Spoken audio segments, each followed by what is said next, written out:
So this evening, I'm really delighted. I'm with Elliot Hughes. Now, Elliot, I've been introduced to by Paul Higgs from Millbank, Millbank Development, an award-winning developer.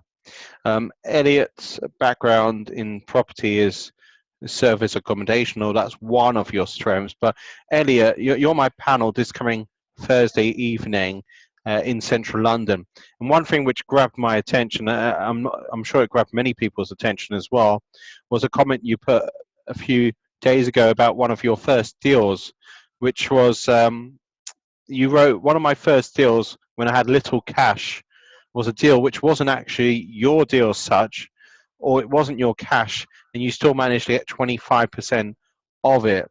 Do you want to explain how you did that? Because that sounds quite amazing. Had you an established network at the time and you brokered a deal? Is that what you did, or is there more to it than that? Yeah, sort of. If I did this deal quite a few years ago. It was one of the first deals that I did when I was kind of starting out. I didn't have a lot of cash. Um, so if I remember, someone approached me with a deal. It looked like a good deal, to be fair, and it was. But they wanted obviously they wanted a finder's fee. I think it was £3,000 or something like that finder's fee. I didn't have the £3,000. But I did have an investor. And I wanted to kind of work long term with this investor. So at the time I was kind of thinking that, and it worked out well because obviously I've done 5 or 6 projects with this one person now. So worked out well. So what I said is I don't have the £3,000 as the finder's fee. But she didn't really know how to kind of do the deal. She didn't really have time to do the deal. She kind of wanted to do it herself, but I think her mortgage fell through. Didn't have a lot of time, and was just kind of happy with the £3,000 really. So to kind of develop relationships with everyone and not keep it short-sighted, because what I could have done was just kind of raised £3,000 from somewhere else, bought the deal off her, and done it with my investor. But in the interest of kind of thinking long term and building relationships and joint ventures and that sort of thing, what I said is I've got an investor who would be willing to put up all of the money to buy the place cash and do the refurb, and they'll be prepared to go 50-50. So if you're up for that, we could split the other 50-50 between us.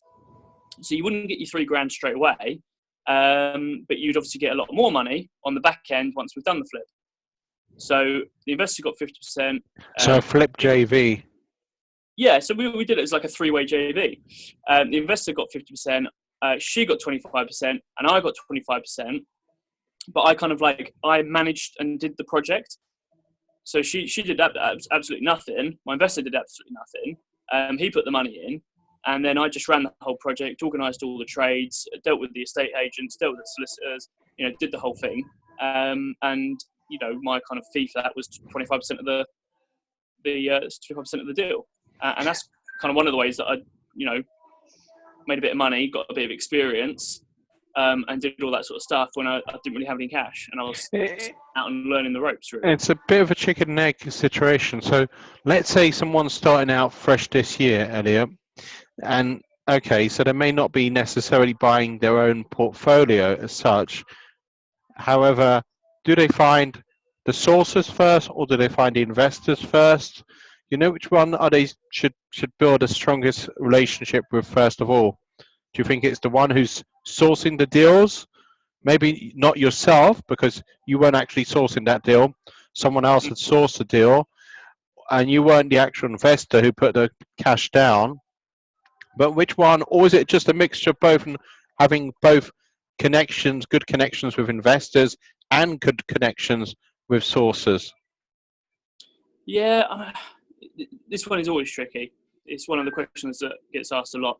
Do you find the investors first or the money first?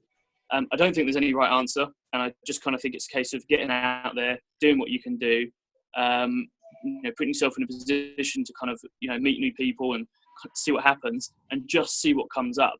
I mean, one of the things is if the deal's good enough, you'll find the money, and if you've got the money, you'll be motivated to find the deal. So it kind of, in my mind, say it again. Say it again, Elliot. I was listening to that, but if the deal's good enough, you'll find the money. Yeah. Sure. And Yeah. if you've got the money, you'll be motivated to find a deal. So in my mind, it doesn't really matter which way round you go. No. Okay. What? See what happens. I really didn't do much of an exploration about your background up to this moment, but what I do know is one of your major projects in the last year, maybe much longer than a year, has been a service accommodation unit in, I think it's Isle Sheppey or Kent. Have I got that right, Elliot? Well, I've got a few. Okay. I've got. It's kind of my usual kind of story is not that I really particularly do kind of serviced accommodation.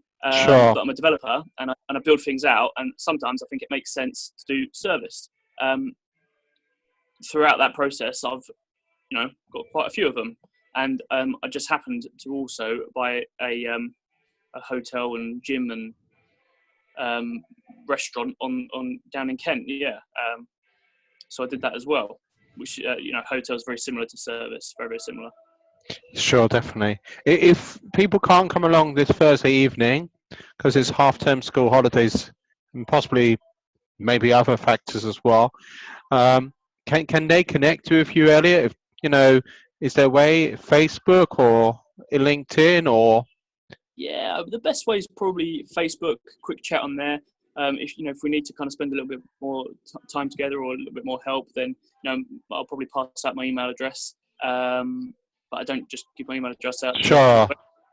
So Facebook's probably the first port of call to connect and see kind of where it goes from there, really.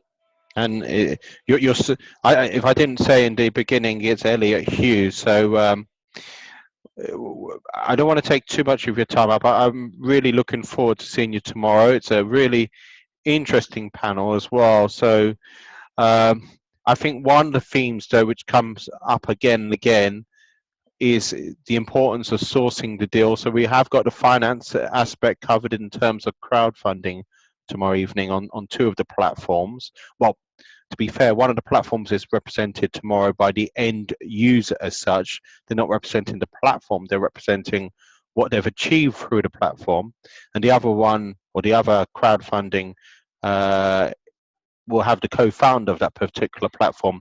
So Torpor Tess created Crowd with us, or co-founder. Carolina Adamczyk used a platform called Simple Equity. She's a success story from that platform.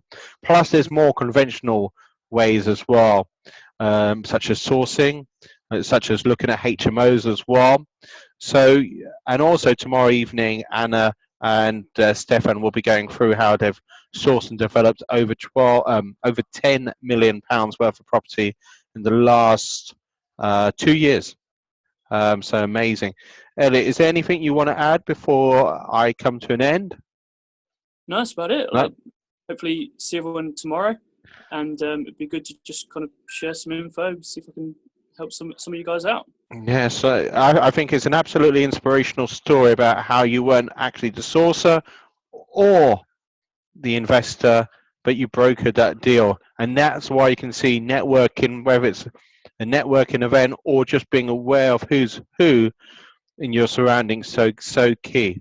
Is that created a 25%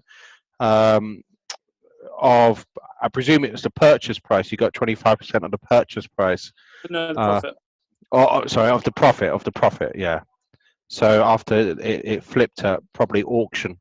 So huge thanks for you joining me, Elliot, and huge thanks to the listeners as well. So thanks for the moment. See you tomorrow. Bye-bye.